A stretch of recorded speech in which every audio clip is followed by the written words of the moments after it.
Hello friends, आप सभी का स्वागत है प्रिपेयर यूपीएससी में। आज हम बात करेंगे मेडिटेरेनियन सी डिस्प्यूट को लेकर, जो है ग्रीस और टर्की के बीच में। हम सभी जानते हैं कि इन दोनों कंट्रीज़ के बीच में जो रिलेशन है काफ़ी सालों से ख़राब चल रहे हैं। सबसे पहली बात तो साइप्रस को लेकर। साइप्रस एक छोटा सा कंट्री है जो टर्की के साउथ में प्रेजेंट है।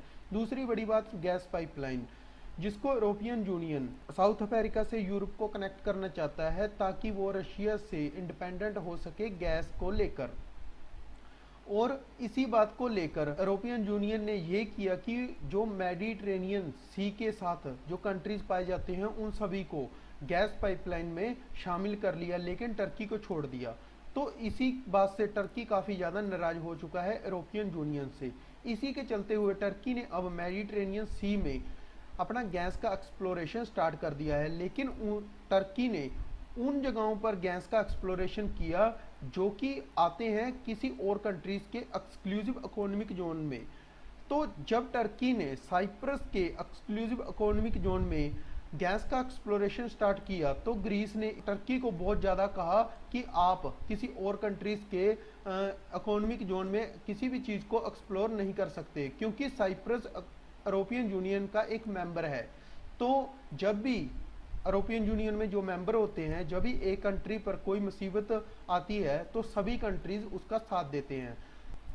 तभी ग्रीस ने टर्की को उन प्लेसेस से हटने के लिए कहा, लेकिन टर्की ने अपनी जो रिसर्च है उसको बचाने के लिए वहाँ पर अपनी नेवी की जो वॉरशिप्स हैं उनको डिप्लॉय कर दिया। इसी बात को लेकर जो ग्रीस है वो उसने काफ़ी ज़्यादा यूरोपियन यूनियन को कहा है कि आप इस बात को लेकर कुछ कीजिए। तो इसी सारे डिस्प्यूट को लेकर जो टेंशन्स हैं इस पूरे रीजन में बहुत बहुत ज़्यादा बढ़ चुकी हैं। तो आज की इस वीडियो में हम इस डिस्प्यूट के बारे में पूरी डिटेल में चर्चा करेंगे। बढ़ते हैं हमारी वीडियो की ओर और डिस्कस करते हैं। अब न्यूज़ में ये है कि यूरोपियन यूनियन ने टर्की को ये कहा है कि आप अपनी ड्रिलिंग एक्टिविटीज़ जो कि आप मेडिटेरेनियन सी में कर रहे हैं गैस एक्सप्लोरेशन को लेकर, उसको बंद कर दो। और अपने ऑफिशियल्स को ऑर्डर दिया है कि आप जल्दी जल्दी उन टर्किश ऑफिशियल्स को ब्लैक लिस्ट कर दो जिसका लिंक है एनर्जी एक्सप्लोरेशन के साथ। तो अब मैप में जानते हैं कि कहाँ पर ये सब कुछ हो रहा है। यहाँ पर है टर्की और इसके साउथ में ये जो छोटा सा कंट्री है ये है साइप्रस, और इसके वेस्ट में है ग्रीस। और ये जो वाटर बॉडी है टर्की और ग्रीस के बीच में, इसको कहा जाता है एजियन सी। ये जो वाटर बॉडी एजियन सी है ये काफ़ी सालों से ग्रीस और टर्की के बीच में डिस्प्यूट का कारण है। अब ये पूरा इशू है क्या? सबसे पहली बात तो टर्की जो अग्रेसिवली गैस का एक्सप्लोरेशन कर रहा है साइप्रस के रीजन में, तो वो अपनी रिसर्च वेसल को प्रोटेक्ट कर रहा है बहुत ज़्यादा। वॉरशिप्स लगा रखी हैं उसने वहाँ पर और अपनी नेवी को डिप्लॉय कर रखा है। और इसी बात को चलते हुए ग्रीस ने भी वहाँ पर अपनी जो वेसल है, शिप्स है, उसको लगा दिया है। तो इसी के साथ जो थर्ड नेटो कंट्री है फ्रांस, वो भी ग्रीस के साथ इन्वॉल्व हो चुका है। और फ्रांस का ये कहना है कि टर्की ने ये बहुत गलत किया है कि वो किसी और कंट्रीज का एक्सक्लूसिव इकोनॉमिक जोन को वायलेट कर रहा है गैस एक्सप्लोरेशन को लेकर। अब ये जो लेटेस्ट टेंशन चल रही है इन सभी का कारण क्या है? सबसे पहली बात तो मेडिटेरेनियन के सी में पाए जाने वाले आइलैंड साइप्रस जो कि यूरोपियन यूनियन का एक मेंबर कंट्री है, उसके नज़दीक टर्की अपना ड्रिलिंग वर्क कर रहा है। तो इसी बात को लेकर टर्की और ग्रीस में जो टेंशन हैं वो काफ़ी ज़्यादा बढ़ रही हैं। दूसरी सबसे बड़ी बात, टर्की साइप्रस को एज ए स्टेट रिकॉग्नाइज नहीं करता और उसके 44% एक्सक्लूसिव इकोनॉमिक जोन पर अपना क्लेम करता है। साइप्रस जो कि 1974 में टू पार्ट्स में स्प्लिट हो गया था, जिसके एक पार्ट पर टर्की अपना क्लेम करता है। ये साइप्रस का कंप्लीट मैप है। आप इसमें देख सकते हैं कि साइप्रस टू पार्ट्स में स्प्लिट है, ईस्ट और वेस्ट। इसके ईस्ट पार्ट पर टर्की का कंट्रोल है और इसके वेस्ट पार्ट में साइप्रस के लोग रहते हैं। और ये जो ग्रीन लाइन है इसे कहा जाता है यूनाइटेड नेशन ग्रीन लाइन। और इसमें जो दुनिया भर से जो पीस कीपिंग फोर्सेस है यूनाइटेड नेशन की, ये लगी रहती हैं ताकि यहाँ पर जो माहौल है वो ख़राब ना हो। तो इसमें जो ये निकोशिया है, ये साइप्रस की जो कैपिटल है, इस ग्रीन लाइन में आ जाने के कारण यहाँ पर जो डेवलपमेंट है बहुत ज़्यादा कम है।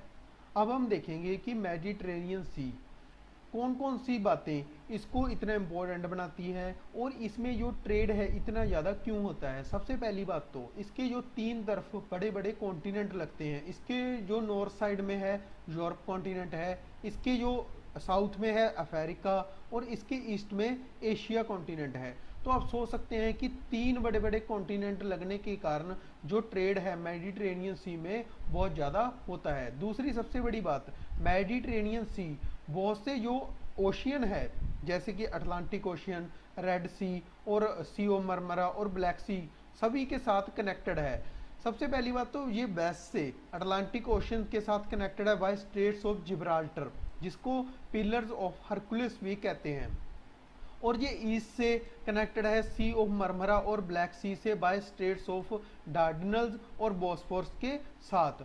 तो आप सोच सकते हैं कि दोनों साइड से ये सभी जो वाटर बॉडीज हैं उसके साथ कनेक्टेड है।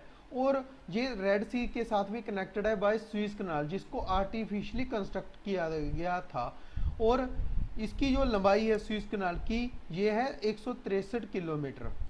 तो यही सब बातें हैं जो मेडिटेरेनियन सी को इतना ज़्यादा इम्पोर्टेंट बनाती हैं और इन्हीं सभी कारणों से जो मेडिटेरेनियन सी में ट्रेड है बहुत ज़्यादा होता है। अब आप इस मैप में देख सकते हैं यहाँ पर है मेडिटेरेनियन सी और इसके जो ईस्ट साइड पर है यहाँ पर है स्टेट्स ऑफ बॉस्फोरस और स्टेट्स ऑफ डार्डनल्स, और इसकी जो वेस्ट साइड पर है यहाँ पर है स्टेट्स ऑफ जिब्राल्टर, और यहाँ पर से निकलती है स्वीज कनाल जो कि इसको रेड सी से कनेक्ट करती है। अब हम बात करेंगे साइप्रस कॉन्फ्लिक्ट के बारे में कि ये साइप्रस कॉन्फ्लिक्ट है क्या। सबसे पहली बात तो जो ग्रीन लाइन जो साइप्रस के बीच में से पास करती है वहां पर जो यूनाइटेड की फोर्सेस पेट्रोलिंग कर रही हैं, उन्होंने 4 दशकों से साइप्रस की दोनों साइडों से ये जो कॉन्फ्लिक्ट है उन्होंने देखा है। और दूसरी बात, टर्की ने जब 1974 में इस आइलैंड को इन्वेड किया तो उसने इसके ईस्टर्न पार्ट के 37% पार्ट को अपने में ऑक्युपाई कर लिया। तब साइप्रस जो एक नेशन हुआ करता था तो 2 पार्ट्स में डिवाइड हो गया, जिसके एक पार्ट पर जो ग्रीक सिप्राइट्स है उनका कंट्रोल आ गया और दूसरे जो पार्ट पर तुर्किश सिप्राइट्स हैं उन्होंने कंट्रोल कर लिया। सिप्राइट्स उन लोगों को कहते हैं जो सिप्रस के लोग हैं। जैसे इंडिया के लोगों को इंडियन कहते हैं वैसे ही सिप्रस के लोगों को सिप्राइट्स कहा जाता है। और ये जो बफर जोन है ये बिल्कुल बीच में से पास होता है। जो सिप्रस की राजधानी है वहां की कैपिटल है निकोशिया। अब इस पूरे कॉन्फ्लिक्ट में, इस पूरी सिचुएशन में इंडिया का क्या रोल रहा। सबसे पहली बात तो इंडिया के प्रेसिडेंट और प्राइम मिनिस्टर की जब प्रेसिडेंट ऑफ साइप्रस के साथ मीटिंग हुई तब उन्होंने इंडिया से साइप्रस को लेकर मदद मांगी। तो इसी के चलते हुए इंडिया को भी साइप्रस सपोर्ट करता है इंटरनेशनल प्लेटफॉर्म्स पर उनके डिस्प्यूट्स पर, जैसे कि जम्मू और कश्मीर का डिस्प्यूट है उसके लिए जो साइप्रस है वो भी इंडिया की को सपोर्ट करता है, उनकी मदद करता है। अब हम बात करेंगे गैस पाइपलाइन डिस्प्यूट के बारे में जो कि टर्की और यूरोपियन यूनियन के बीच में है। सबसे पहली बात तो यूरोपियन यूनियन जिसने कुछ प्लान्स बनाए थे गैस पाइपलाइन को बिछाने के बारे में, जो कि वो मेडिटेरेनियन सी से होते हुए यूरोप के मेनलैंड तक कनेक्ट करना चाहते थे। लेकिन 2019 में जब उन्होंने ईस्ट मेड गैस फॉर्म बनाई तो उन्होंने Cyprus, Egypt, Greece, Italy, Israel, Jordan और फिलिस्तीन को तो इसमें शामिल कर लिया लेकिन टर्की को शामिल नहीं किया। इस बात से टर्की बहुत ज़्यादा नाराज हो गया। तो ये जो गैस पाइपलाइन ये बिछाना चाहते थे और इन्होंने जो ईस्ट मेड गैस फॉर्म बनाई वो इसलिए थी ताकि जो इन कंट्रीज का और यूरोप का रशिया के ऊपर गैस के लिए डिपेंडेंसी है उसको घटाया जा सके, कम किया जा सके। तो उन्होंने जब ये गैस पाइपलाइन का सारा प्रोजेक्ट रखा तो जब उन्होंने टर्की को इसमें शामिल नहीं किया तो टर्की ने भी इसके रिस्पॉन्स में कुछ एग्रीमेंट किए। आइए अब देखते हैं। सबसे पहले तो टर्की ने लीबिया के साथ एक एग्रीमेंट किया एक्सक्लूसिव इकोनॉमिक जोन को लेकर, जिसमें यह था कि वो टर्की अपने साउथर्न शोर से लेकर लीबिया के नॉर्थर्न कोस्ट तक जो ये सारा एक्सक्लूसिव इकोनॉमिक जोन है उसको यूज करेगा मेडिटेरेनियन सी में।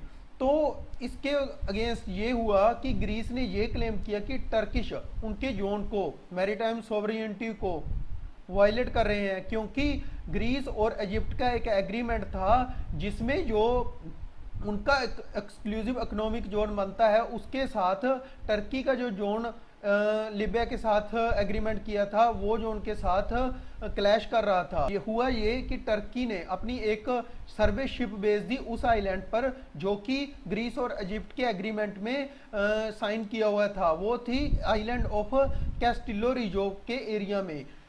ये जो एरिया है ये ग्रीस और इजिप्ट ने पहले ही अपने एग्रीमेंट में लिख रखा था कि ये उनके एक्सक्लूसिव इकोनॉमिक जोन में आता है। तो टर्की ने यहाँ पर शिप भेजने के बाद ये जो डिस्प्यूट है और ज़्यादा बढ़ गया। अब अगर यूरोपियन यूनियन अपनी गैस को ट्रांसपोर्ट करना चाहता है इजराइल से यूरोप तक, तो उसको जो टर्की के साथ अपना कॉन्फ्लिक्ट है, झगड़ा है, डिस्प्यूट है, उसको सॉल्व करना पड़ेगा। अगर वो नहीं करता तो टर्की इसमें बहुत सी प्रॉब्लम्स क्रिएट करेगा, बहुत सी मुसीबतें खड़ी करेगा, तो इससे उनको मदद नहीं मिलेगी। तो आज की वीडियो में इतना ही। अगर आपको हमारा वीडियो पसंद आया तो इसे लाइक और शेयर करें और हमारे चैनल को सब्सक्राइब करें।